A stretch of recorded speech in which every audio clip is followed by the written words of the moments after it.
Hey everybody, thanks for watching. We wanted to tell you guys a little story about a recent listing that we had. It's going to be a long one, so you're going to have to watch a couple different episodes to get to the end to find out what really happened. Yeah, so this one was super interesting. We got a call from our marketing, our lovely marketing that we do, and A postcard that we mailed out. a postcard, a just sold postcard that we had sold a property in the neighborhood. And so we got a call from our client who had unsuccessfully listed his house twice with two different realtors and ended up not selling his house. So he needed our help and expertise on what to do, period. So he texts us both independently. We both respond. We're like, hey, did you get that? Hey, we're sitting right next to each other thinking, oh my gosh, we both got the same text from the same person. So we went on it. We went to meet him, and he was a super lovely, nice gentleman, older man, and his wife. We still don't know her name. Yeah. He called her the boss the whole time. Yeah, the whole time. We worked with him probably a total of 5 months. 5 months, and he always just called her the boss. So we would call her the boss too. It was a fun time. So we go over there, we meet with him, we do our full presentation. What he did really like about us is that he was getting 2 really seasoned veteran agents for the cost of one commission, and he gets 2 of us. So that was important to him. Yeah. And I think the other thing was, our marketing was really good. So that's what he liked about us. But it was a long courting relationship. We courted him for a while, To say the least, right? Yeah. So I think our first initial appointment was like 3 hours. I think it was like pushing 3 hours.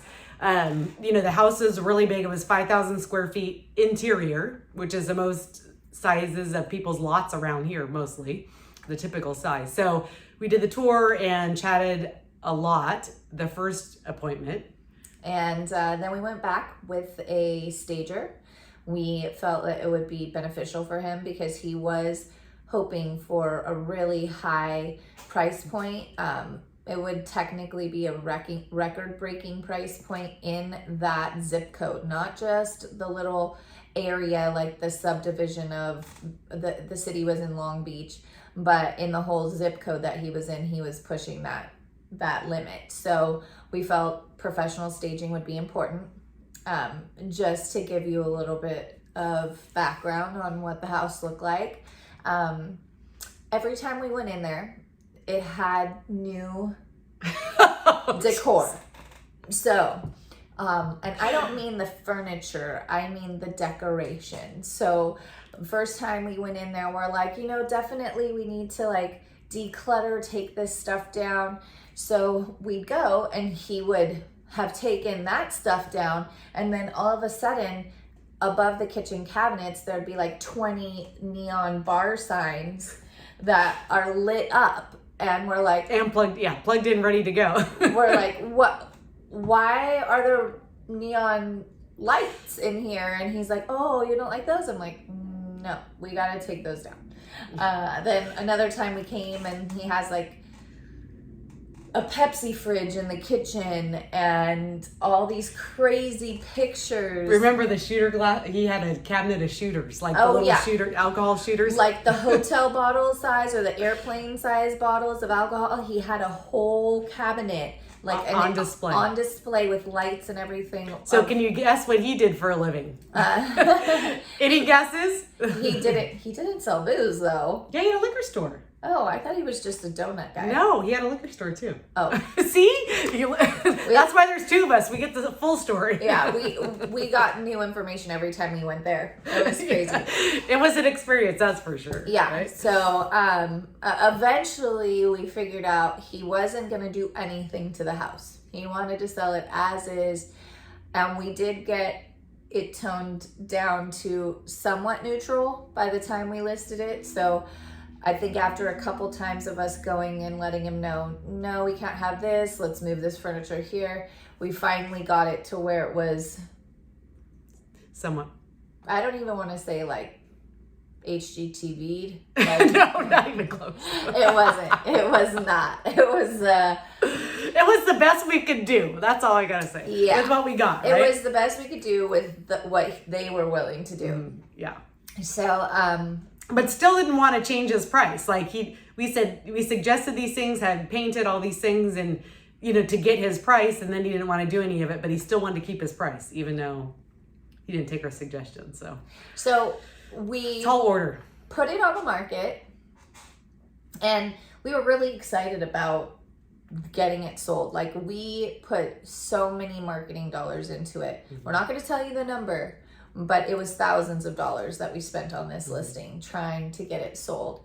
And we weren't allowed to have a lockbox, which is fine. We don't mind that, but we couldn't even get to the front door to knock when we were there. It was like we were totally barricaded out of this place. Like, I felt like I was in like medieval times where you have to like cross over the moat to get into the castle. Like, one time we had a showing set up and I called him like 10 times, text him, and he just never opened the door. So me and the other agent and the buyers are standing out there. He didn't. And he didn't call me till the next day, and he just didn't show the property. There was no way for us to get in, to gain access. So needless to say, it was a tumultuous, long journey to get us into escrow. And before we got into escrow, we were probably like 4 months into this listing, which is unheard of in this market.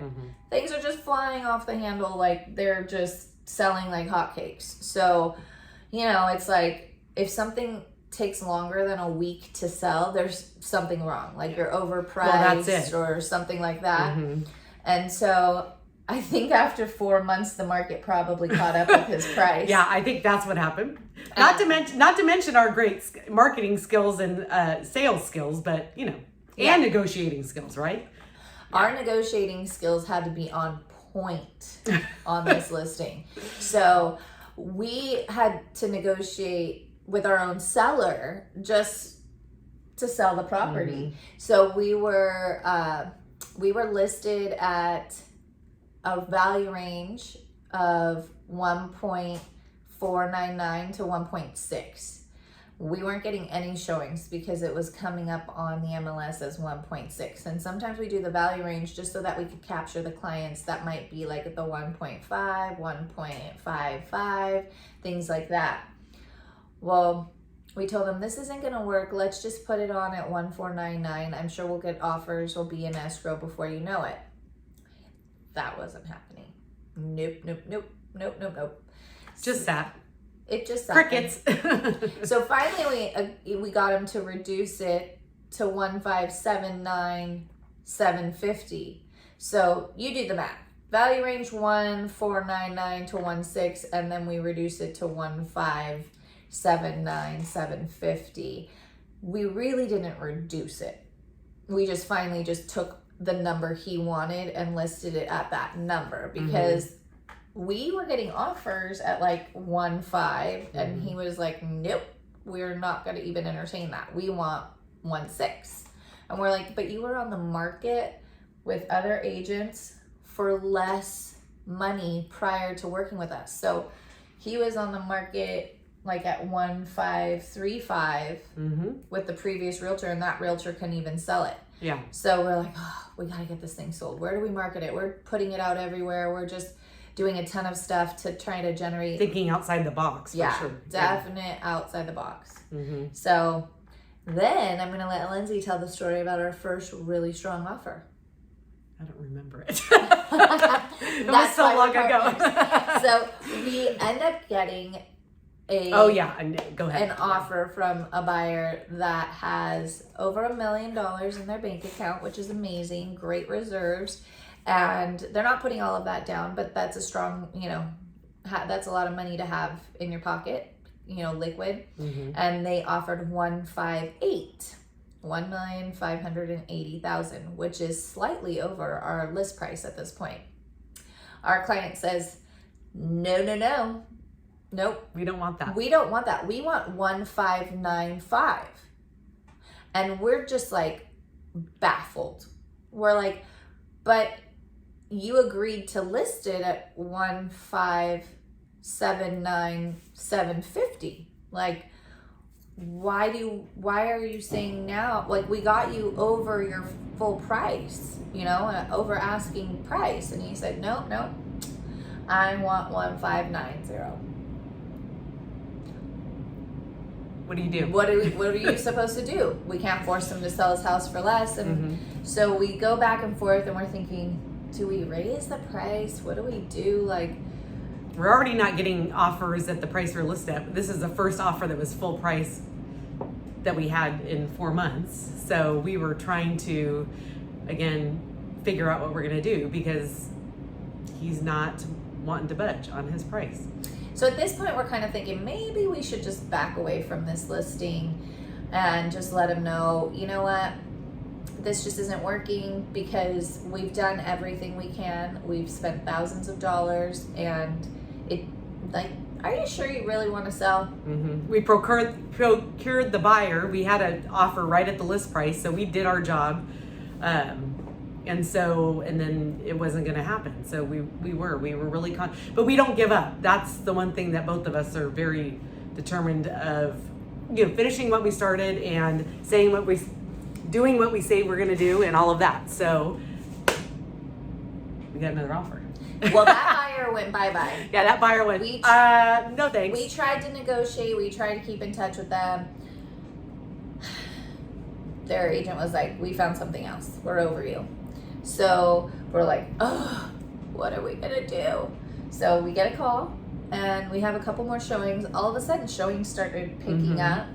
And then finally, we got a buyer who still only offered 1580, but their agent was willing to give up some commission to basically bridge the gap and kind of split it 50-50 with the seller. So you want 1590, we'll make your net basically 1585. So they gave up $5,000 of their commission, and this agent, he was repping his daughter, so he was happy to do it to make it work. And so that was a crazy time still. We had a lot of crazy things happen. Oh, we forgot to even mention, on top of that, let's back up just a few, that the seller needed to find a place before he can close on this listing that we have. Oh yeah, so our whatever offer we got into escrow with was going to be contingent on them finding their up leg out of state, and it had to be at least as big as this house, if not larger. Yeah, like mansion size, basically. Yeah. For this tiny little couple, let's just put it that way. Yeah, they're just two people, and they wanted this huge house. Yeah, but like, four bathrooms, what are you gonna do with that? Really? But it's okay. Yeah. That's what they want. Yeah. And so we get this escrow together, and the buyer does their due diligence. The seller's very accommodating, and we're working together, and it seems to be going great. Well, all of a sudden I get a phone call. The buyer's agent thinks, well, we're ready to close. I said, our counter offer says that it's contingent on our sellers finding a replacement property. And meanwhile, they haven't found it. They haven't even been out because of coronavirus. They weren't getting on a plane. So they hadn't even been looking for a replacement property at that point. Just online, just online. But Not they hadn't person. physically been out there because they were waiting for the buyers to remove all their contingencies too. Because in this market, if you're in escrow and you need to sell that property to buy something, if the buyers haven't removed all the contingencies, nobody's really going to take your offer seriously. So they were waiting for that. But then the agent tells me that the buyer gave notice and is going to be kicked out of their rental, and that they're changing jobs. So like 2 days before Christmas, right? Yeah. This is all that time. Yep. They're changing jobs, and if we don't close escrow, then they can't get the loan because they're going to go from being a W-2 employee to self-employed. So that was a fun 2 weeks for us. We were stressed, right? I mean, what do you think? Yeah. No, we were. And we were hoping, fingers crossed, that our seller would find an up leg in that time, because within that 2 weeks, he was going to go look at some things. So we thought, oh, well, maybe it'll all work out. So he did go look at something. And put an offer in. He put an offer in. Yeah. He didn't get it. Mm-mm. It was in Texas. Mm-hmm. And basically when he came home, he agreed to sell it without the contingency of finding a new home, which I was just so surprised.